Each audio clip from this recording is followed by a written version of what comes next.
Hello and welcome to episode 72 of Glitch Report. My name is GnittWitt. Thank you so much for stopping by, saying hi, kicking it with me today on the stream of dreams, the show of shows, and everything in between. We are live over at twitch.tv/GnittWitt, GnittWitt. You may also find this podcast on YouTube, the video version on YouTube. Thank you for checking out my YouTube channel, and for those rocking with me in your Beats by Dre, your AirPods, your Sonys, your Sennheisers, hell, maybe you're using some JVCs. I don't really care. If you're listening to the audio version of this podcast, you're okay in my book. So thank you for checking out the audio version of the show. I'm your host, GnittWitt. I'm happy to be here. I just want to say, first and foremost, I do not have horror stories of massage therapy like I did last week, though I was in a mall during a Black Friday weekend, and coming out of my time in the mall, I thought to myself, man, I could really use a massage. I'm all tense. I'm all sore. I could really use a massage. So maybe we'll have more horror stories of massage therapy sooner rather than later. But this week will not be that week. Instead, this week, primarily going to be talking about video games. I have finished Control. We're going to talk Control later on in the show. I have also been playing El Paso elsewhere. Where else but El Paso elsewhere? Also been playing some Halls of Torment. Plus, I'll just say this at the top of the show. I have been invited. My request has been accepted. I've been invited to play the Suicide Squad closed beta testing, closed alpha testing, whatever they're calling it. It launched this morning at 6 a.m. Pacific Standard Time. I was not awake to do it, so I have not played it yet. I also can't talk about that game even if I wanted to, like it's legal documents and all that stuff. So I'll be playing Suicide Squad in the very near future, but I won't actually be able to talk about it, though I imagine that once the game comes out, I'll be able to share my experience with the beta. Well, I mean, once the game's out, right? I'm not a lawyer, so if I do get sued into oblivion, just know that I always knew that the good folks at Warner Brothers would sue my ass out of existence.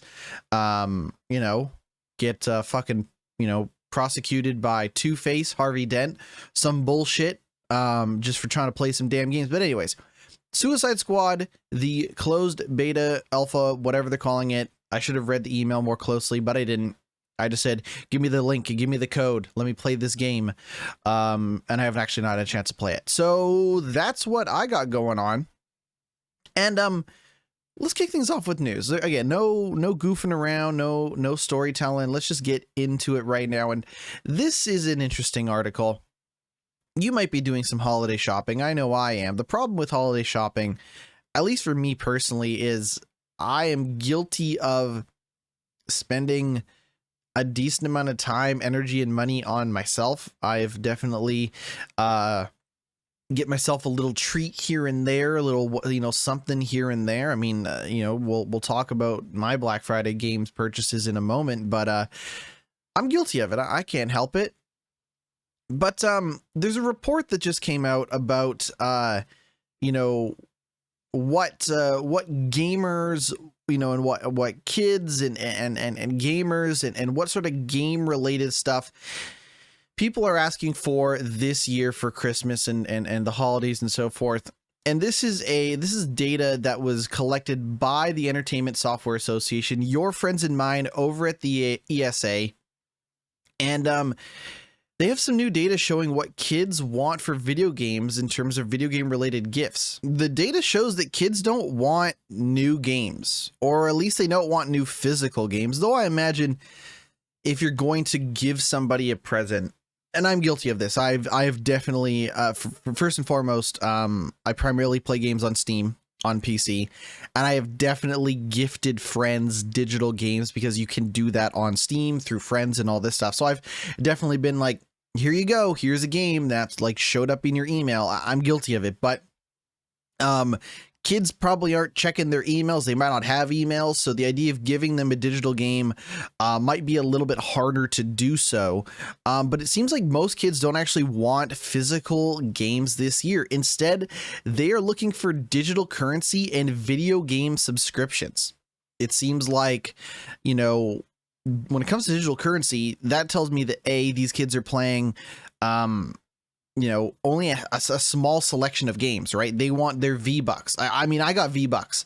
I got Vbucks for Christmas, my birthday. It was for my birthday. I got Vbucks for my birthday. Vbucks for my birthday, and that's cool. I mean, hey, I spent that Vbucks. I actually got into Fortnite for a moment there, playing some Fortnite.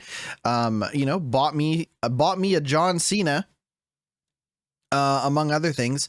But what it tells me is that if it's digital currency, that it could be currency for games like Roblox, like Minecraft, like Fortnite.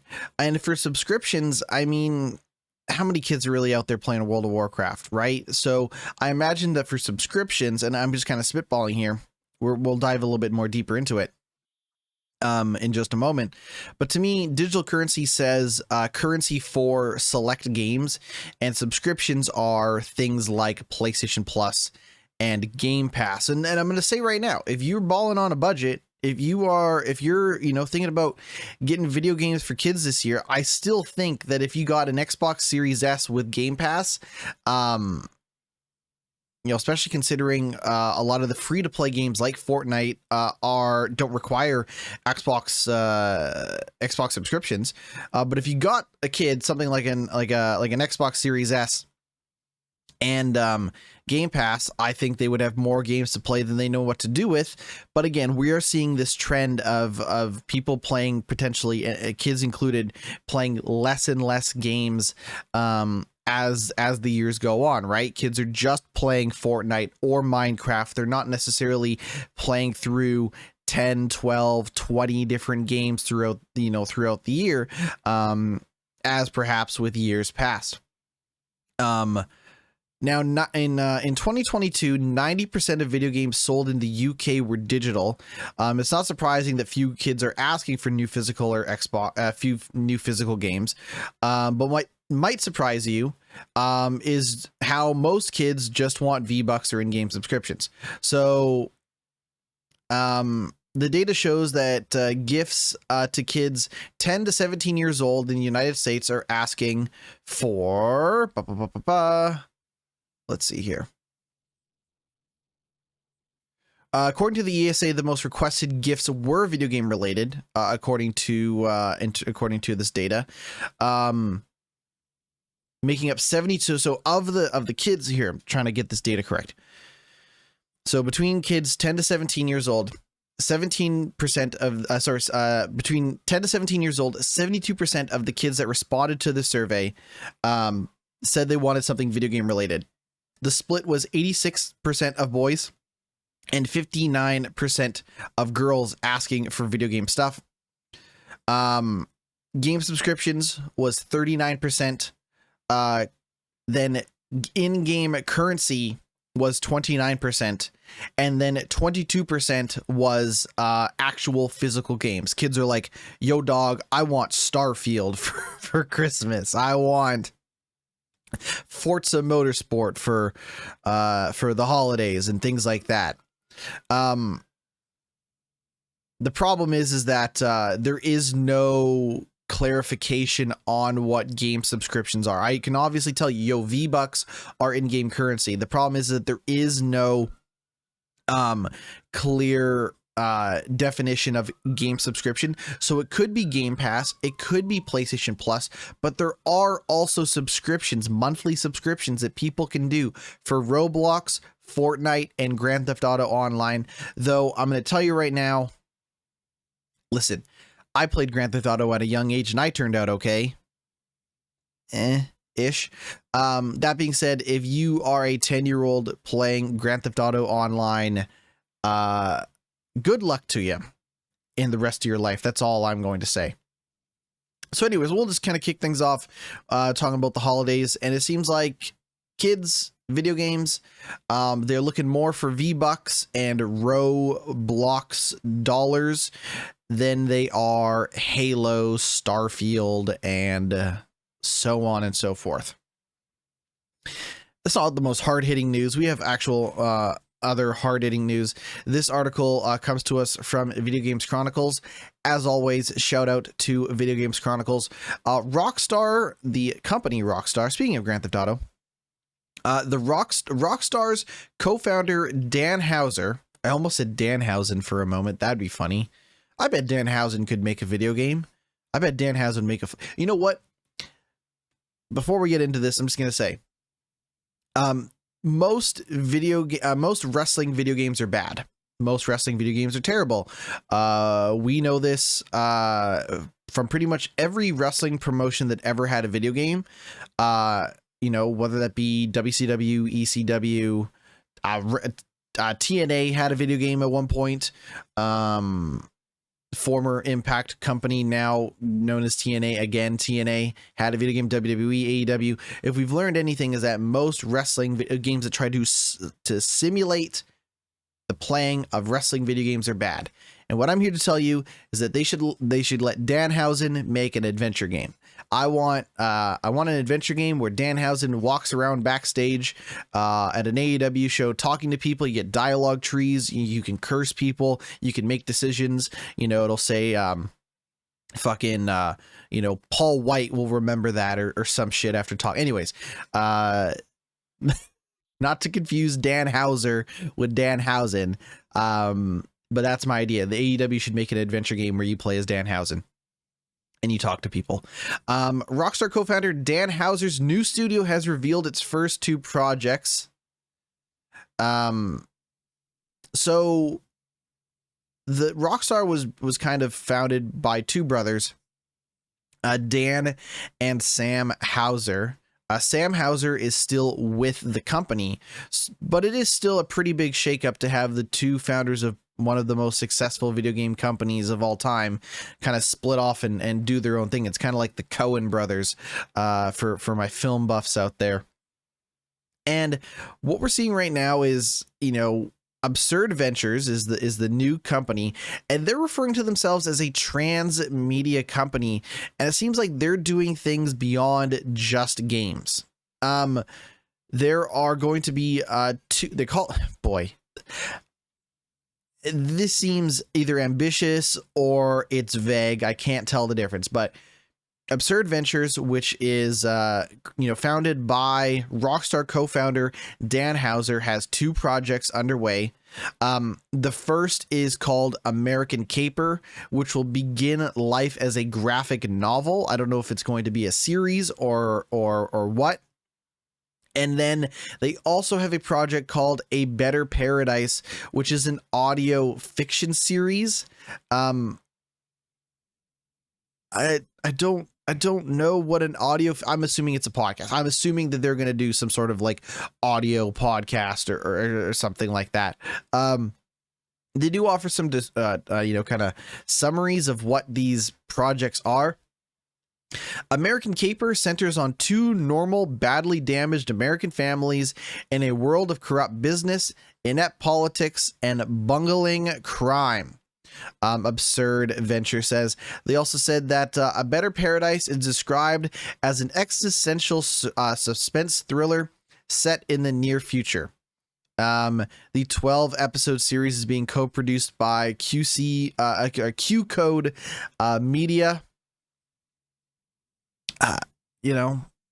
They're not the only people that are, working on this stuff. Laszlo Jones and Michael Unsworth are also working with Houser at Absurd Ventures. Laszlo Jones, a big part of Rockstar for years, as well as Michael Unsworth. So some big names from Rockstar leaving to form Absurd Ventures and work on this stuff. According to the website, the company is involved with the creation of games, film, and TV, animated series, audio fiction, and comic/graphic novels. We are building absurd ventures to create new universes and to tell great stories wherever and however we can. So I don't know if by universes they mean that everything that, you know, is a better paradise, this, you know, existential near future suspense thriller supposed to take place in the same universe as American Caper. I don't know. But I mean, hey, listen, like, you know, these are, you know, like, and when we talk about what Sam and Dan Houser have kind of done, right? They've primarily written a lot of the stuff for Rockstar. So they have written, you know, Grand Theft Auto. They've written Red Dead Redemption. They wrote Bully. They also wrote Max Payne 3. And here's my thing. If Red Dead Redemption 2 never happened, I don't think they split up. I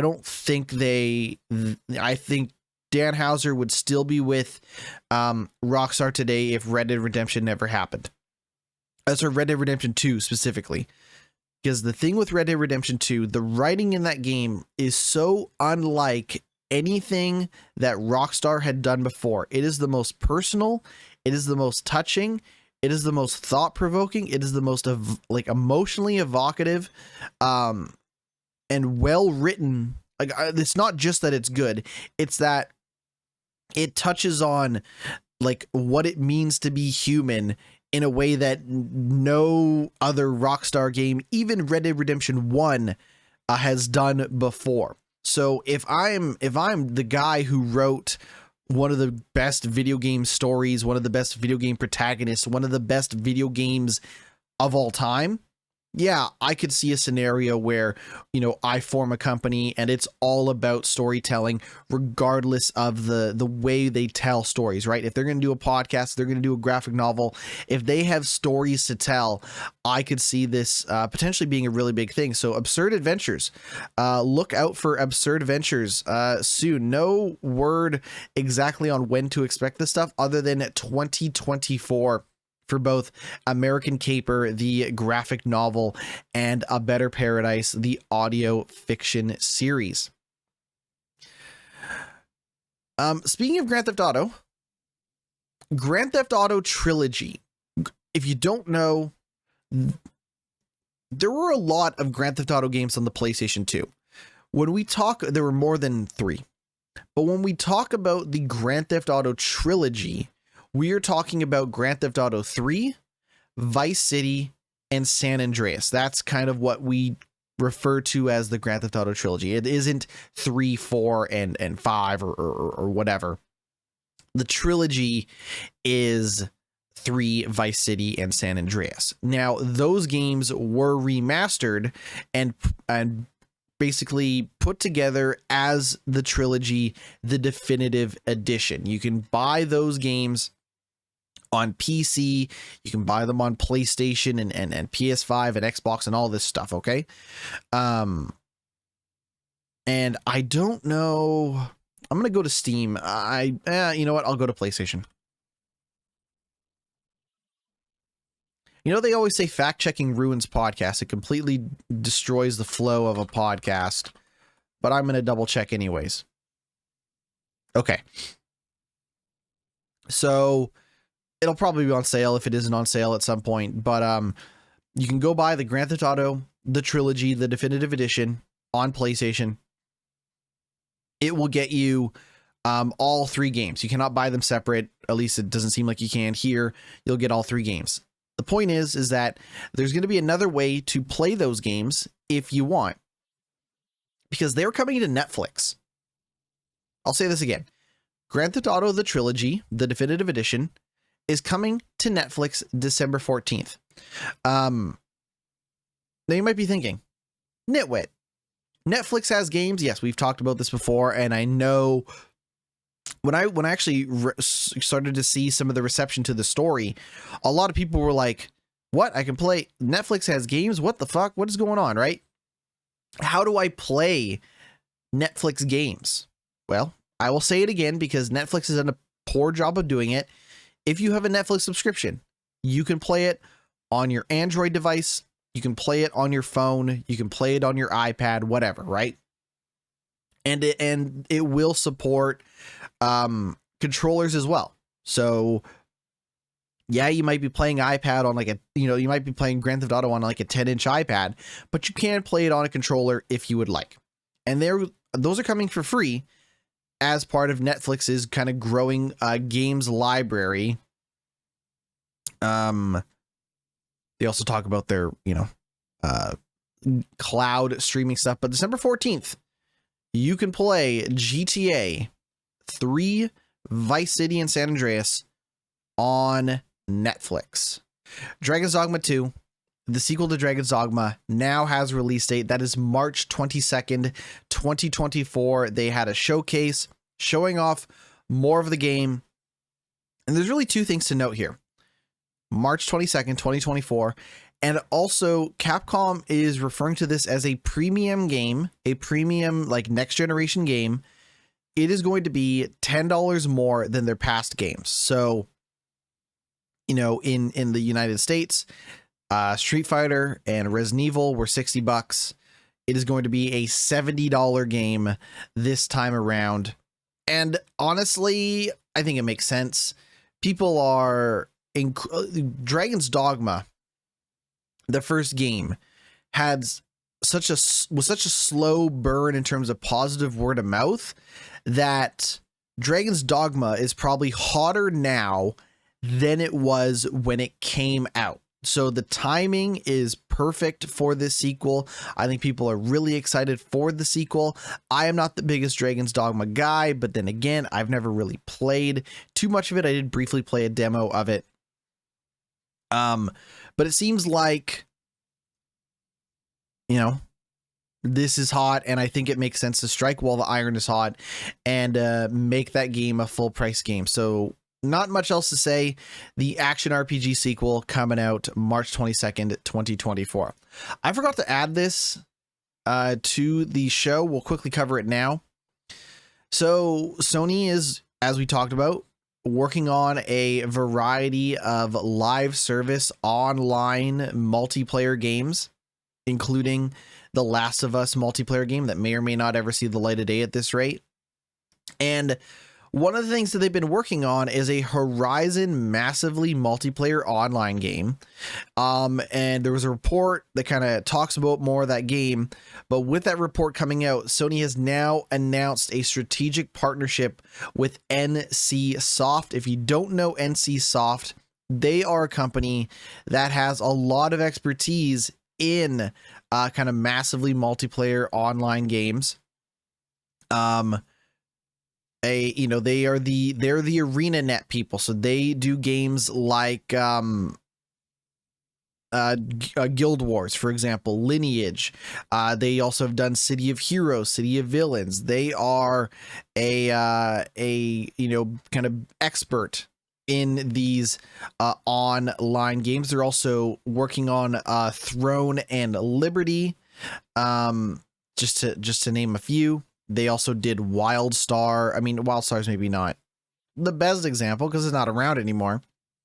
But Guild Wars 2, Lineage 2, to name a few. So Sony teaming up with the Korean giant when it comes to online games as part of a strategic global business partner. It was claimed at the time that the project, this of course being the Horizon MMO, would be developed by the South Korean company behind the Lineage and Guild Wars MMO series and target the global market as part of Sony's push into live service games. So basically confirming that NC Soft is handling the development of this Horizon MMO. Jim Ryan said, I guess as the door was hitting his ass on the way out, Jim Ryan said, "Partnering with NC Soft advances our strategy to expand beyond console and broaden PlayStation's reach to a wider audience." Like Sony Interactive Entertainment, NC Soft shares a similar vision in creating high-quality, impactful entertainment experiences for players everywhere. And together, we're excited to collaborate to push the boundaries of gaming further. Sony recently confirmed that it had halved the number of live service games it's planning to release by March 2026 from 12 to 6. But here's the thing. I think this game comes out sooner than we might think. I'll tell you why. Sony is struggling with kind of an identity crisis as relates to how it's going to get these games out, how they're going to be monetized, how they're going to be sold, what's going on, right? I think if you were to hand off development to somebody like NCSoft, I think they take a lot of the risk, but I also think that they already have a good idea of what works and what doesn't. Guild Wars is still going. Guild Wars 2 is still going. So I actually think that like there's a very good possibility that this Horizon MMO comes out sooner than we think. I'm not saying next year, but I could see sooner than you might think compared to stuff that is in what feels like development hell, right? I think that Naughty Dog are not experts in multiplayer online games. They're not experts in constantly evolving, live service games. Bungie is, NCSoft is. Say what you will about the quality of those games. I think Guild Wars 1 is a hell of a game. I think Guild Wars 2 is all right. And say what you will about Destiny and Bungie and stuff like that, but I think there's a very good chance that sooner rather than later, some of these games hit, but I would not be surprised if they start to come out more frequently from the companies that Sony has partnered with rather than Sony themselves. Unity is planning on cutting 265 jobs as part of a company reset. The interim CEO says further structural changes are coming soon. That is about a 3.8% reduction in global workforce. The deal was struck after Unity acquired Weta's. So basically, here, let's go a little bit back. The layoffs are related to the termination of a professional service agreement Unity had with digital effects company Weta FX. The deal was struck after Unity acquired Weta's technology and engineering division in December 2021 for $1.625 billion. Unity's quarterly earnings report this month confirmed planned structural changes, which it said would likely include discontinuing certain products, reducing its 7,000-strong workforce, and cutting its office footprint. The company has now said it will close offices in 14 locations, including Berlin and Singapore, pending employee consultation, and reduce its office footprint to the remaining one, including those in San Francisco and Bellevue. So basically get rid of a number of offices and make the offices that they still keep around a lot smaller.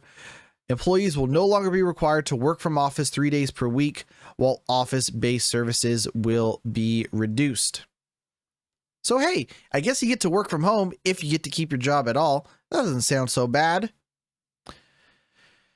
I don't know, pour one out for everyone affected at Unity. If I was working at Unity, best believe I'd be looking for a new job right about now. But the problem is you go get a job somewhere else, you don't know how long you're going to be there, considering the brutal layoffs across the entire company.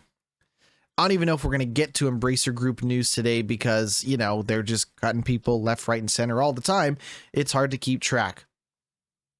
But some companies are looking to pivot. Some companies are looking to play to their strengths, stick to what they know, and Creative Assembly is one of those companies.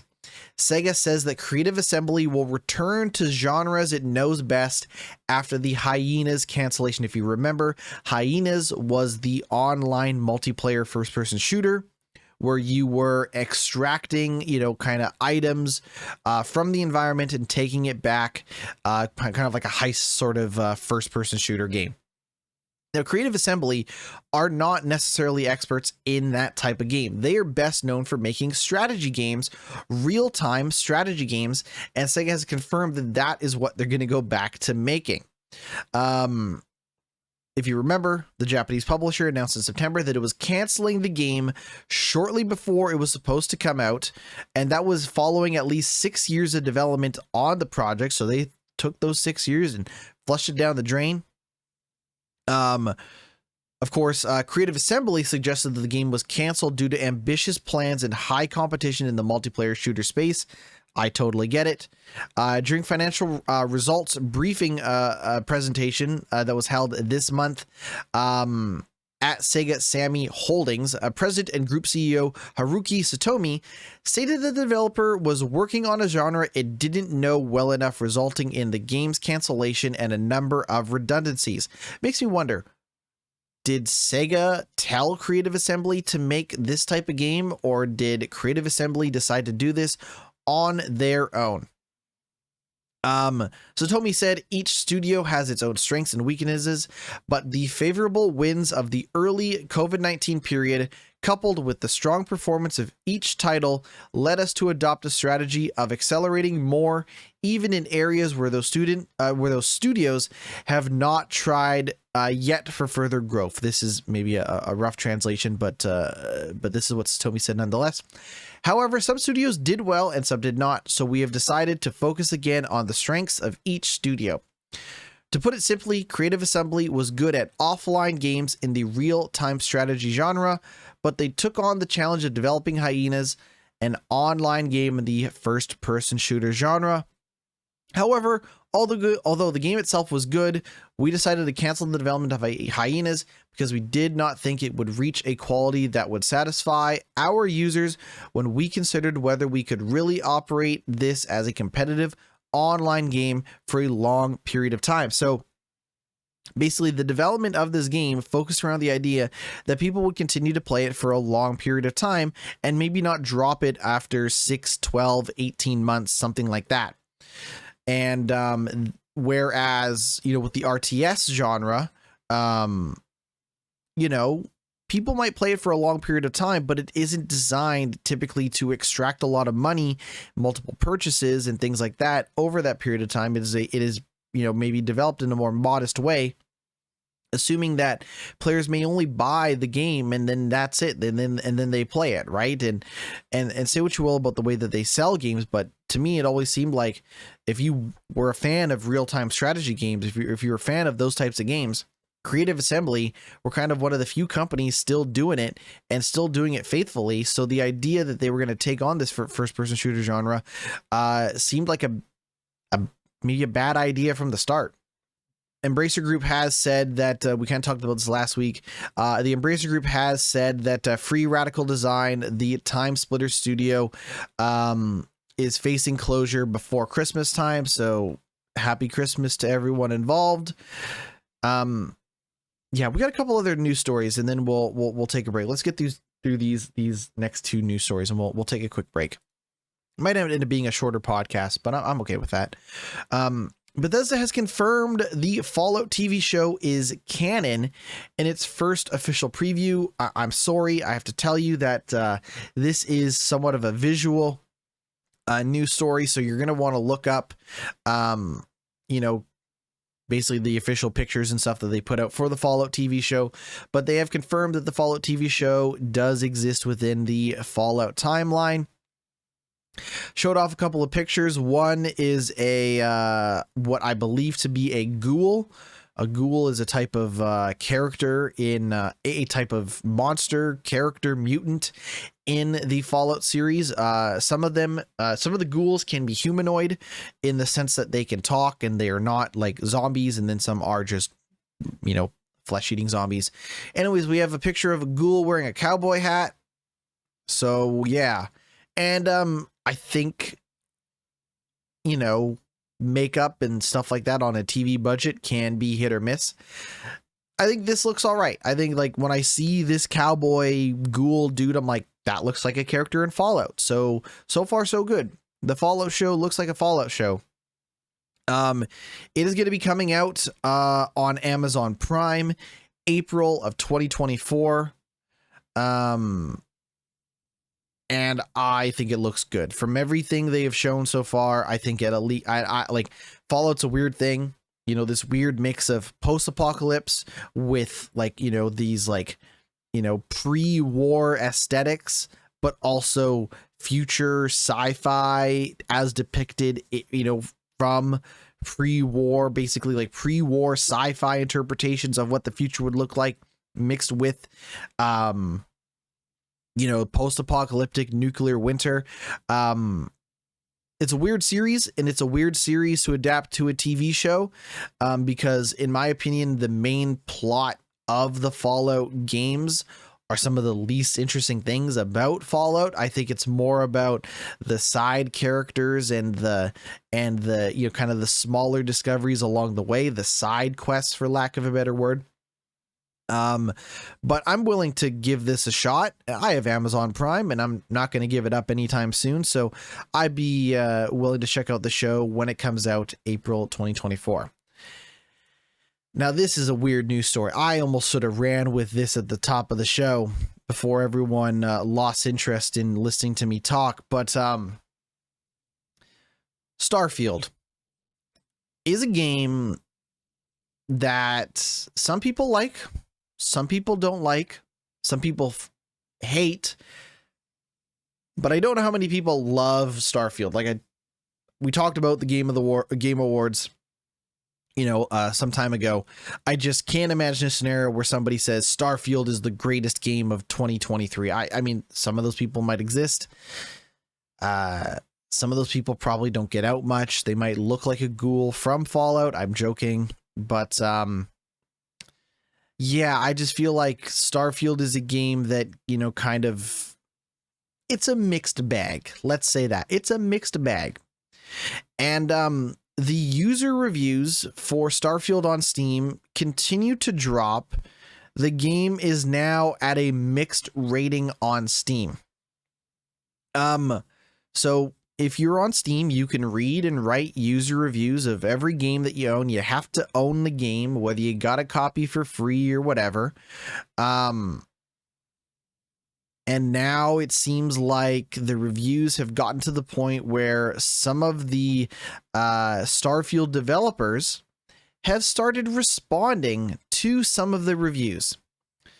This is an article I've pulled from Kotaku.com. It reads, "The meta-narrative around Starfield just took a very weird turn. Steam reviews for the sprawling sci-fi RPG, I wouldn't call it sprawling, and it's not much of an RPG, recently fell to mixed on Valve storefront, and now Bethesda employees are arguing with players in the comment section about why the game isn't as boring and soulless as some of them claim." Here's the thing. I would describe Starfield as someone who's gone back and played more of it. I put a lot of time into Starfield, and I have enjoyed my time with Starfield. I'll say that. I am not a defender of Starfield, absolutely not, but I have enjoyed my time with it. Would I recommend it to a lot of people? Unless they have Game Pass, I don't know if I would. But there are times where the game is pretty boring.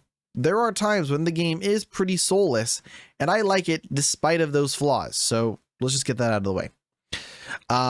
Developer responses to some of Starfield's most negative Steam reviews were recently spotted on Twitter. User Juicehead shared them online. Let me pull this up here.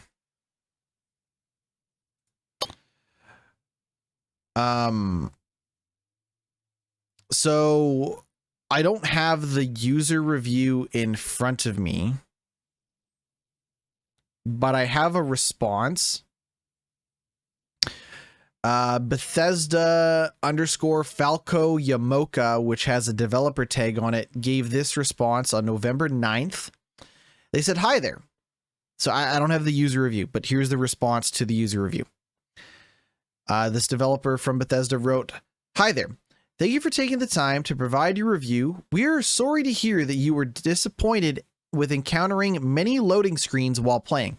This is in regards to the fact that while it is a game about traveling through space, landing on other planets on your spaceship, you don't actually spend a lot of time flying in space. You instead spend a lot of time picking icons off a loading screen and teleporting and fast traveling there, watching a loading screen in the meantime. So for a space and sci-fi game about traveling to different planets, you don't do a lot of that. Instead, you just mostly load up the locations from time to time, hence why you see a lot of loading screens." The developer continues, "While there may be loading screens in between fast traveling, just consider the amount of data for the expansive gameplay that is procedurally generated to load flawlessly in under 3 seconds. We believe that shortcoming will not hinder our players from getting lost in the world we created." Starfield is an RPG with hundreds of hours of quests to complete and characters to meet. Most quests will also vary on your character's skills and decisions, massively changing the outcome of your playthrough. Try creating different characters with different backgrounds and characteristics that clash or are opposite of your previous character. You will feel like you are playing a totally different game. Put points in different skills from a character you've previously created, and you are now faced with completely different decisions to make and difficulties to encounter. There are so many layers to Starfield that you will find things you've never knew were possible after playing hundreds of hours. Even after completing the main story, your adventure doesn't end. You can continue on to New Game Plus to continue exploring Starfield and all that is out there. You can send further feedback to development here at a link. Never stop exploring, Bethesda customer support. These aren't simple fact checks or brief comments. These are multi-paragraph rebuttals that read like a potential Bethesda customer support person working off of a script. One of the quotes from the user review said, "The story is as generic as it gets and the gameplay gets boring."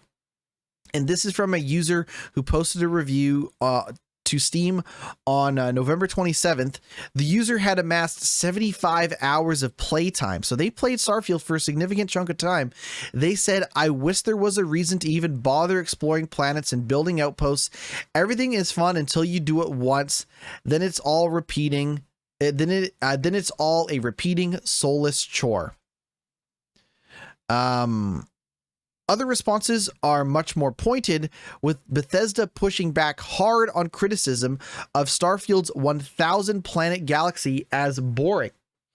Customer support wrote, "We're sorry that you do not like landing on different planets and finding many of we're sorry that you do not like landing on planets and are finding many of them empty." Customer support wrote in a user review comment section. This is not like an email that, like, you know, the customer reached out and said, "Hey, I've been playing this game, I don't like it." They just wrote this review on Steam, and the company responded, saying, "Some of Starfield's planets are meant to be empty by design, but that's not boring." The rep then quoted an interview with director Todd Howard, in which he mentioned that the moon is empty, but astronauts weren't bored when they landed on it. I'm going to tell you right now, playing Starfield is not, I've never been to the moon, and I might not ever make it to the moon in my lifetime. I'm 29. I don't know if I have enough time left to make it to the moon, but I'm going to tell you something right now. Playing Starfield is not like being on the moon. Okay? Not even close. All right? Starfield is somewhat of an empty, soulless, boring video game. Okay? If I went to the moon and it was as boring and soulless as Starfield is, I would still be like, "Yo, dog, I'm on the fucking moon." Okay? I'm going to hang out with Buzz Aldrin. I'm going to hang out with, Armstrong, everybody. All right? Lance and Neil. I'll hang out with both those guys on the moon. I don't give a fuck. Todd Howard really putting his foot in his mouth by saying the moon was empty, but astronauts weren't bored when they landed on it. That's, of course, assuming you believe that the moon landing was real. Anyways, we're going to keep going with this because this is such a funny news story. Another Bethesda customer support response pushed back on a review critiquing the game's many loading screens for how they interrupt space travel. This is the same quote that we pulled. And then this is what we should actually get to. So, Steam reviews can make or break a game's long-term success on the platform, especially if they dip into the dreaded mixed category with less than 70% positive feedback, at which point the rating goes from blue to danger zone yellow.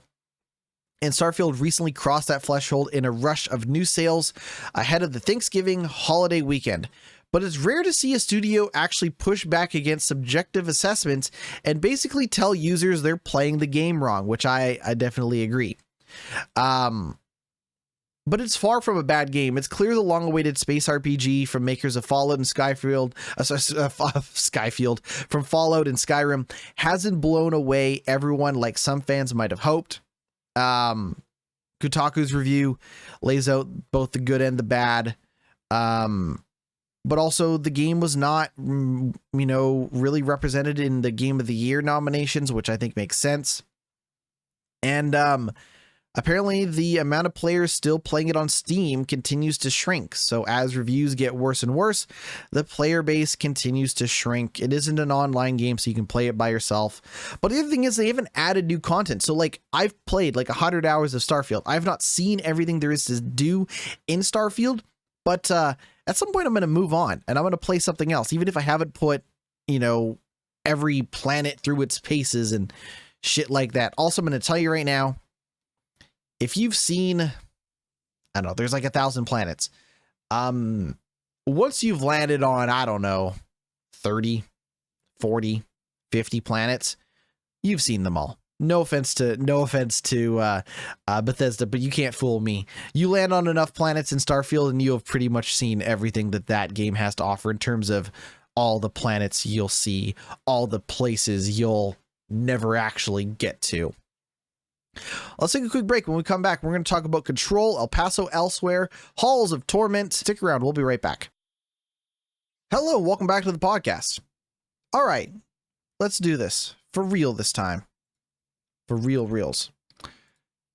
I finished up Control. Last week, I was pretty close to the end, and then I finished it.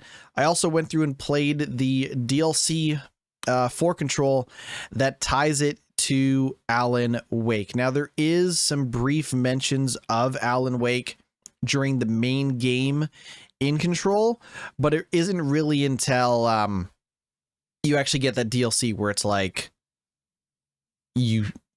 without spoiling anything, it's very much like, yo dog, let's do some Alan Wake shit.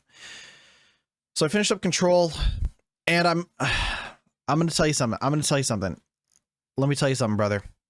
If I'm being real, I'm starting to think that with the exception of like Max Payne, something like that, I might actually like Remedy's games on paper more than I do in practice, right?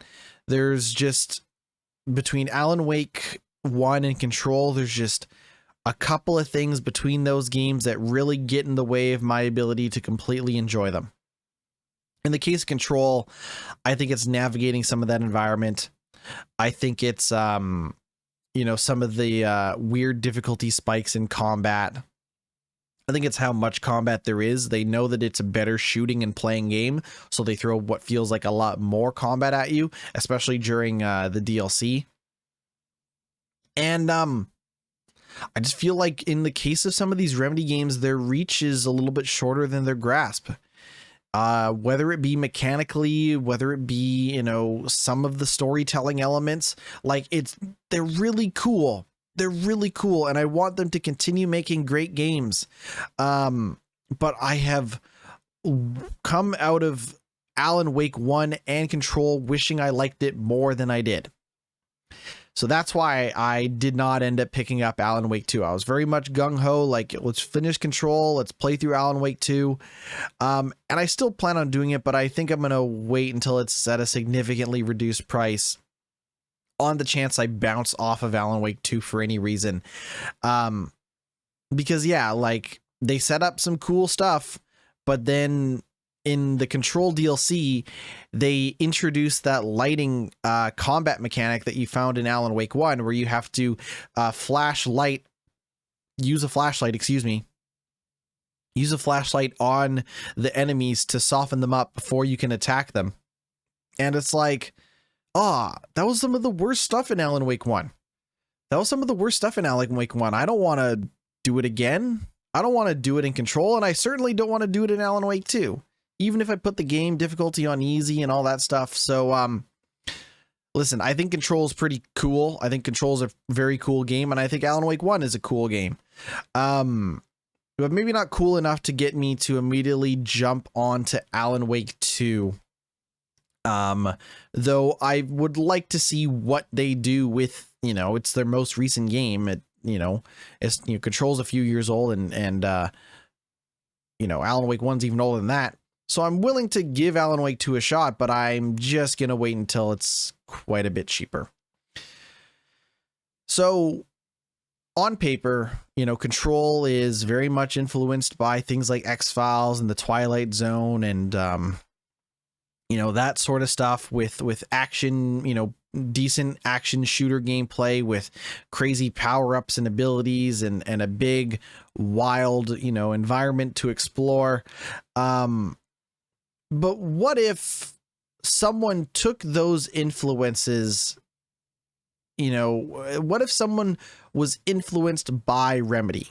What if someone said, you know what, I really like the type of games that Remedy makes, Alan Wake, Max Payne, Control, that sort of thing. What if I tried to make my own interpretation of a Remedy game?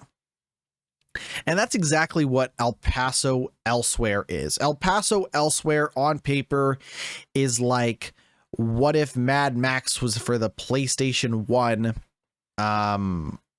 in a couple of ways. One, it is the art style. I think it's a really nice looking game, but it is a very low polygon. Like there's, not a lot of features to the characters.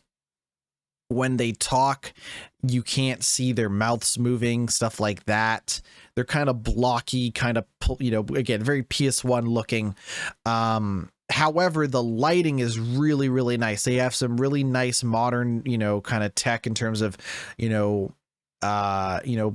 particle effects, lighting and depth of field and stuff like that. So it's kind of like old school PlayStation 1 looking game with very modern effects on the game, right? It's not photorealistic looking dude, but it is really nice looking lighting set against a very polygonal looking environment.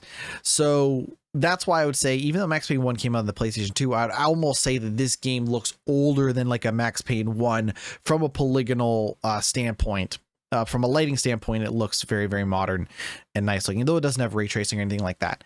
So El Paso Elsewhere is a third-person shooter action game where you play as James Savage. And if you're thinking, wow, James Savage kind of sounds like Max Payne, that's what they're going for. And tell me if you've heard this one before. The main protagonist of El Paso Elsewhere, James Savage, is a dual pistol, slow motion dive shooting, painkiller addicted, sad man with mental health issues. Tell me if you've heard this one before. It's very much, hey, what if we made a character that's a lot like Max Payne? And he does a lot of the Max Payne stuff. In fact, he kind of has the trench coat and outfit that Max Payne has worn in the past. So very much James Savage, you are dual wielding pistols, you are jumping sideways, you're entering slow motion, you're rolling, you're jumping, you're shooting in slow motion, and you're taking painkillers to recover your health. This game is Mad Max, at least on paper, written all over it. But there's a twist. James Savage is a vampire hunter. He's not like, a cop the way that Max Payne was. James Savage is a vampire hunter. And he has been brought to this shitty little motel in the middle of El Paso, Texas, where the Lord of Vampires has put a plan in motion to end the world. James Savage, this vampire hunter, finds himself, this painkiller addicted vampire hunter, finds himself in the middle of El Paso, Texas, hoping to stop the Lord of Vampires from ending the entire world. But there's a twist. The twist is made pretty early on, so I'll just say the Lord of Vampires is also your ex-girlfriend. So you start to see pretty early on that while the gameplay is very much Max Payne shooting, sort of things, you can see that pretty early on El Paso Elsewhere's, kind of influences go beyond just, hey, Remedy made Max Payne, we really like Max Payne, right? Because El Paso Elsewhere has a lot going on. Like in practice, once you play it, there's far more to El Paso Elsewhere. The sum of its parts are really what makes this game shine, what really makes this game special. You get a couple of different guns. You get a pistol, you like dual wielding pistols, you get a shotgun, you get a Uzi, you get an assault rifle, like kind of a Tommy gun. You get a couple of different guns in the game, and basically they're very linear, get from A to B levels where you're running around shooting various creatures of the night. The setup is that this motel in El Paso, Texas has been taken over by the Void. And it is basically made, there's like physically on the outside, just like with the oldest house in Control, the outside of this motel just looks like a regular motel. But there is this kind of mystical elevator that's taking you from floor to floor in this hotel, and it's twisting and turning and, kind of warping the physical properties of this hotel, of this motel, excuse me, while your ex-girlfriend, Dracula, the Lord of Vampires, prepares to take over the world and end it. And I haven't finished the game. I'm really close to the end. I was hoping I would have it finished before the podcast, but I have not had a chance to finish it yet. But this game is amazing. Like, this is, without a doubt, one of the best games I have played all of this year. Like, this game is fucking incredible. The things that... kind of the things, the pieces of this game individually are spectacular, but the way it is put all together is so cohesive, so strong, so striking that I can't help but love it. Let's kind of get into it. So, you start off the game and you're in this motel, and it's very much like you're going from room to room, wiping out these various vampires and werewolves and other creatures of the night that your ex-girlfriend has descended upon you.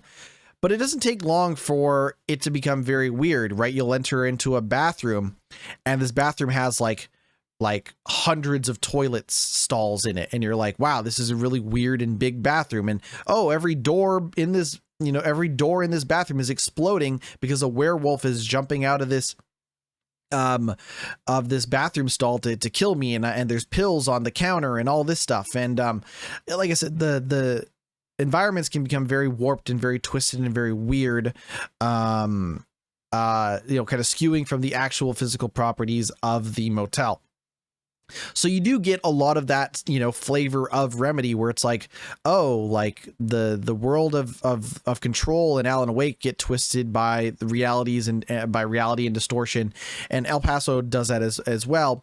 But they're doing it with a variety of environments, and not just that you're in an office building. It's not just that you're running through the woods like in Alan Wake. This is like, again, an example is like, I was in the motel and then I opened a door, and inside this motel is now like this like ancient Egyptian pyramid tomb that I'm now shooting my way through. Or this like Victorian castle also has like a pre-World War II like meat processing plant in it, and there's just a bunch of like frozen meat lockers that I'm shooting vampires in and stuff like that.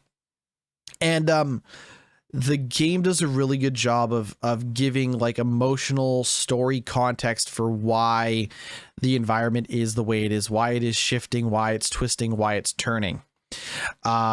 And like any good noir character, James Savage has a lot to say, both in terms of inner monologues, both in terms of kind of fourth wall breaking, talking to the camera, talking to you, the player, though they never like address like, hey, this is a video game, but like there are times where he's like thinking or talking out loud, and then in a cutscene he will turn to face the camera to finish his train of thought and stuff like that.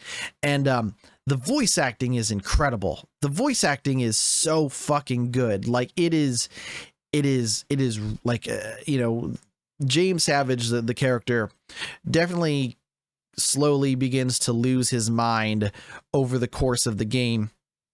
in terms of, being physically exhausted, fighting all these monsters, reliving moments from the relationship with his ex-girlfriend. But it's so raw, it's so vulnerable, it's so effective. And it's not just his voice acting, it is the voice acting of Dracula, of Janet Drake. He meets her as Janet Drake and then discovers that she is actually Dracula. And again, I'm not spoiling the stuff because the story is actually a very slow burn. Like, they kind of get a lot of that stuff out of the way of, like, he was a boy, she was a girl, but she was actually a vampire. And then they kind of very slowly get into the disintegration of that relationship, of that romance and stuff like that. And that's actually one of the, maybe my one criticism is, like, they set up the game real quick, and then they take a long time getting to, a lot of the juicier, meatier parts of the game. But when those characters finally meet, like the chemistry and the kind of the dialogue and the banter, the voice acting between James Savage and Dracula is just so good. Like, it's just so awkward, like, ex-boyfriend talking to ex-girlfriend type thing. It's really, really well done. The other thing about the voice performances is you are often coming across audio recordings of Dracula and James Savage, during just moments in their relationship, right? So you're kind of hearing back these recordings, and often, Savage will comment on the recording after he's done hearing it and stuff like that. And that stuff is really good. It really does feel like a moment in time being captured by these two in various stages of their relationship. You'll also come across like radio ads and like really weird audio recordings that are not between Dracula and James Savage. Like, I heard one where it's like this guy singing a song about the Vatican, like some like vaudeville-esque like jingle piano song about the Vatican, and it's incredible. Like, it's like just this incredibly weird like parody of the Holy Roman Church and all of this stuff. And the other thing is the music in this game is so good. Some people are gonna love it, some people are gonna hate it. I think it's incredible. It is a mix of instrumental hip hop, of vocal performance hip hop, and also a mix of like alternative rock and electronic music. And it works so well. The other thing I'm going to say is that the voice actor, who is actually one of the developers on the game, the guy who voices James Savage, is also a developer on the game.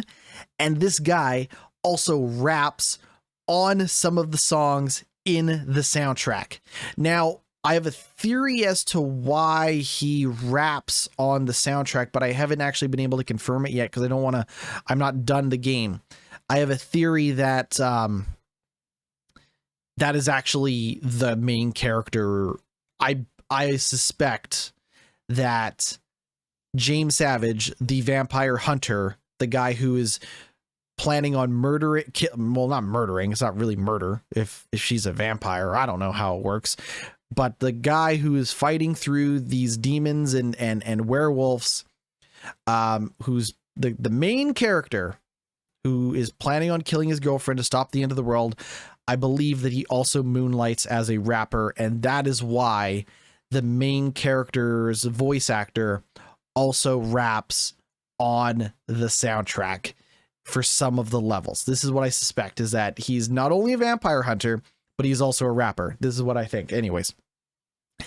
And I think the rapping is it's weird. There's like a song about there's a song where he's rapping about like human ice cream sundaes, like, oh, I got like eyes and I'm making I got human eyes and skin and I'm flesh and I'm turning this flesh into a sundae. And like, it's weird and it works. Like, it's really evocative. Like, some people are I've seen people on Steam describe the rapping and the music is cringe, and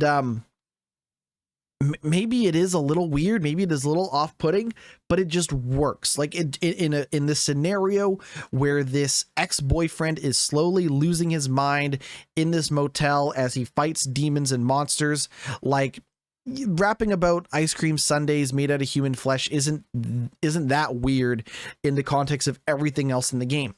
And that's the thing, is like, I don't think the game is weird. I think everything that it sets out to do, from the kind of low resolution looking characters, like the low resolution characters would look bad if the voice acting wasn't dripping with just raw human emotion. If it wasn't so effective at being an incredibly well voice acted game, then yes, the part where the characters don't really emote that much when during their animations would be a bummer, right?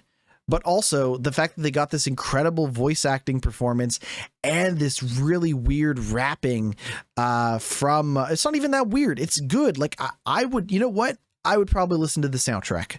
I like rap and weird alternative rap and all this stuff. I would probably listen to this soundtrack, but more importantly, like, it is evocative and it works.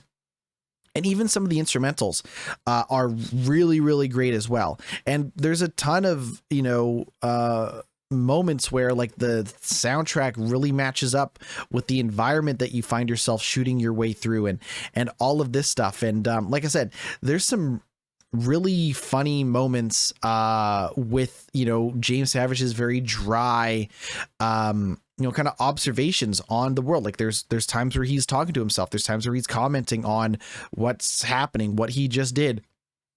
And a lot of it is that very dry noir sense, but it is performed so well. And there's some really incredible dialogue. Like the writing in this game is so sharp too. When he talks about like the, he's in the like basically there's like this weird space elevator that takes him lower and lower into the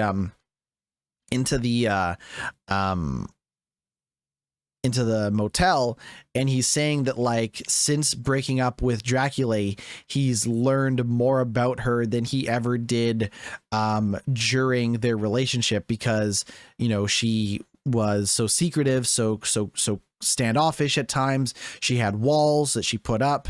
There's this really cool moment in the game where it's a flashback of through an audio log where James Savage is talking to Dracula. And, he seems like kind of a pop culture buff. There's an audio log where they talk about Transformers, where she asks him if the Transformers have sex, like how do the robots reproduce? And there's also a moment in the game where James Savage is talking to Dracula and he says like, so what do you think about Dracula? Right. And she acknowledges that like Dracula is not real. Like the pop culture interpretations of Dracula are not real, because she is Dracula, called Dracula in this game, but she is Dracula. And she says that like, I think it's cool. I think it's fine that, all you human beings interpreted Dracula as a man, as this guy, right? They don't get into the Vlad the Impaler stuff, but this game very much is interested in the history and the lore of vampires and creatures of the night and stuff like that. But there's a really cool moment where she says, that she's okay with humans interpreting Dracula as a man, because it means that her work as a vampire, her legacy as a vampire, has transcended her sex and her sexuality, and she's transcended being a woman to instead being this legendary monster, and she's okay with her being interpreted as a man, because what matters to her is her legacy as a vampire. Some really cool stuff like that in the game. And I think the shooting is good. I think the shooting is definitely serviceable. There's definitely a lot of combat in that game. That game is, not really about exploring the environment and doing puzzles. It's about, hey, I found a key, I shot a bunch of monsters. I opened the door that was locked by the key that I found. I got out, rinse and repeat. The levels can be pretty linear. The levels can also be pretty quick. There's like almost 50 levels in the game. So it is definitely, pretty quick in terms of get in, shoot a bunch of monsters, get out, cutscene, or maybe you discover an audio log and stuff like that. And, God, I just love that game. God, it's just like, from its interpretation of, kind of failed romance and breakups and things like that, like, to it exploring a variety of, the nature of vampires and Dracula and stuff like that, to it just being an effective, kind of gritty noir, character piece. El Paso Elsewhere is fucking incredible. It really is. And I'm so close to being done, and I can't wait to play through some more of it and finish it up. But the story is so good. The writing is so good. The characters are so goddamn well written and voice acted. Like the gameplay is what it is. Like it's you shooting monsters. There is a twist. Actually, I'll say this. There is a twist. So you can dual wield your weapons. You can take pills to recover health. You can slow down time. You can dodge. You can shoot. You can jump. You can roll. But there's also a stake, like a melee stake attack, and because you can sometimes be overwhelmed by various monsters, the stake is a one-hit kill. But you do have to find things made of wood in the environment. Like I destroyed a piano and that had a stake in it. And that allows me to do a one-hit kill, but you use the stake every time you kill an enemy in the game, and you can only hold so many stakes. You can only hold so many pills. The other thing I'll say is that the reloading in the game is fairly deliberate. Like, if you will probably waste most of your slow motion energy, which regenerates as you kill monsters. But if you are reloading while in slow motion, you will basically be completely out of ammo. Sorry, be completely out of slow motion power by the time you're finished reloading the gun. The game very much wants you to reload thoughtfully, reload consistently, and make sure you have a full clip of ammo before you start using your slow motion, because he has to load the shotgun shells individually, right? His pistols are dual wielded, so he has to reload both pistols, right? He has to cock back the Uzi and reload the clip and do all of that stuff when he reloads his Uzi. So it definitely can be a little slow to reload some of the guns. You do get maybe 8 or 9 weapons in the game. And you do get that stake in case you want to get up close and personal, or if you're being surrounded by enemies. It also seems like if you stake the enemies and they're close together, you can actually multi-kill enemies with the stake. So I've definitely done, I've killed 2 vampires with 1 stake and 2 werewolves with 1 stake and stuff like that. But yeah, I don't even know what else to say. Like, El Paso Elsewhere is just terrific. It's currently out on Xbox and PC. I imagine it will come to PlayStation eventually. It's like $25. I want to say it's like $25, and it's about an 8-hour ish long game. I'm about 6.5 hours into the game, but I think it's roughly about a 7-8 hour long game, depending on how quick you are through the levels.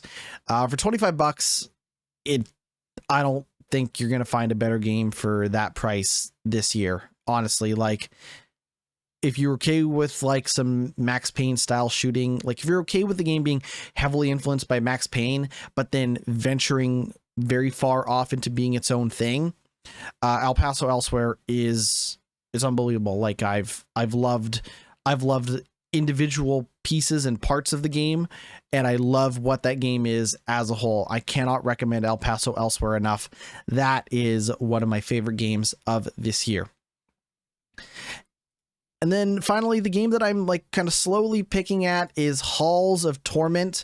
If you remember last year, one of my favorite games of last year, my game of the year, in fact, was Vampire Survivors, which is kind of this arcade action survival game where you are leveling up your character. Basically, you're going on a run, right? So you are between, you start up a new game, you pick a character, you start fighting some monsters, and you'll eventually level up and unlock new abilities and new weapons.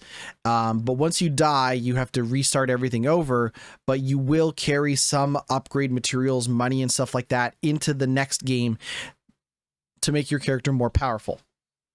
And Halls of Torment is that. It is a survival, kind of action arcade sort of game. The difference is that it is very much influenced by something like Diablo, especially down to the look and style of the, characters, the environment, the monsters. Even the menu system is very much influenced by something like Diablo. It's also dirt cheap. It's like $6. It's currently in early access, so it's unfinished. So I don't know. I don't know when they plan on finishing the game, but Halls of Torment is good, and it definitely scratches my kind of Vampire Survivors itch. I didn't end up doing everything that I could do in Vampire Survivors, partially because they kept adding more shit to the game, some of it free, some of it being DLC. But at some point I was like, okay, I've definitely gotten my fill of Vampire Survivors. And honestly, I thought that like when I was done Vampire Survivors, I wasn't going to play a lot of games like this, but Halls of Torment has kind of pulled me back in. I am blowing up skeletons and getting, better helmets and things like that, and completing quests. And it's cool, right? Because as you're going through the run, you're hoping that you can last as long as possible so that you can earn enough gold to take it back to the main menu, where you can spend it on upgrading your character so that your character is stronger the next time you start up that run. You will die, but you might last a little bit longer in that next round, because you had 2,000 gold that you spent to make yourself 10% stronger, 4% faster, whatever, for the next time around. Halls of Torment is a lot of fun, and I'm going to keep picking at that as well. But honestly, I don't know how much I'll be able to talk about the games that I've been playing, because I plan on finishing El Paso Elsewhere and then getting way into that Suicide Squad closed testing phase, which is on now. So in terms of what I'm going to be talking about for next week, I don't really know. We will find out, but that is going to do it for Glitch Report. I have been GnittWitt. Thank you so much for stopping by, saying hi, kicking it with me today on the stream. You can find everything that I do over at my Linktree, linktree.com/GnittWitt, GnittWitt, Twitch, Twitter, YouTube, Instagram, all of that good stuff. Thank you so much for watching, and we'll see you next week. Take it easy.